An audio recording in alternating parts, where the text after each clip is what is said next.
Smallmouth bass are one of North America's favorite sport fish for many reasons, not the least of which is how much fun they are to catch.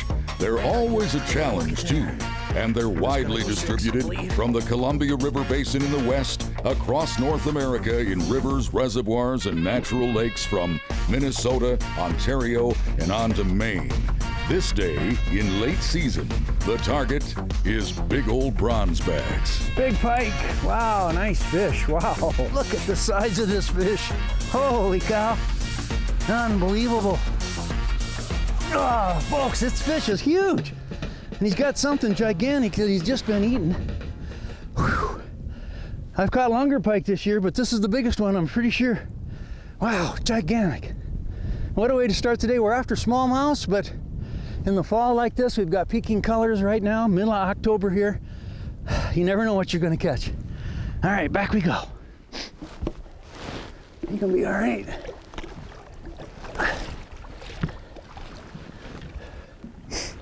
Took him a second, but those big fish get pooped out too, man. Of course, he took a bunch of runs there.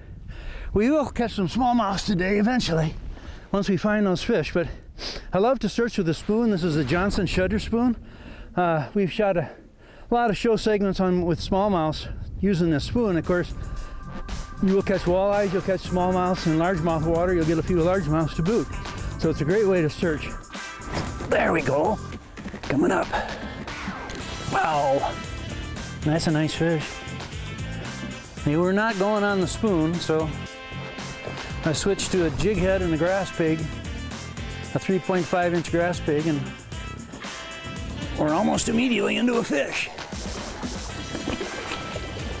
Big fish, big fish. I kind of think this might be big fish of the day other than the pike. This is a big one. Really nice. Look at that. Wow. 20 inches, solid 20 inches. So it's probably gonna be about 5 pounds or so, I imagine. We'll never know for sure, but it's a beautiful fish. And that's the thing, you know, we've been 3 hours since that pike and not found any fish.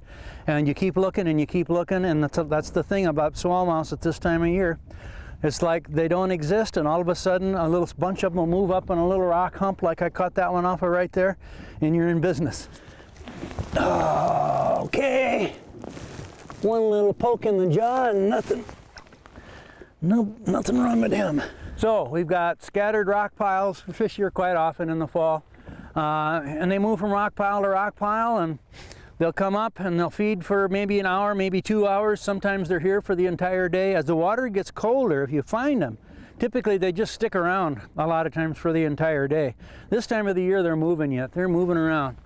So it's finding an area where you've got spawning habitat adjacent to all of this stuff, this medium depth stuff from anywhere from 10 down to 12 down to 16, 18 that they spend most of the summer on, and then some wintering kind of stuff where it drops into 26, 30 feet of water in this particular lake.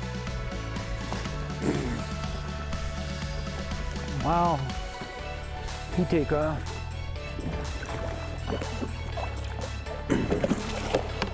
I had switched to just a little bit different color to go through that spot again.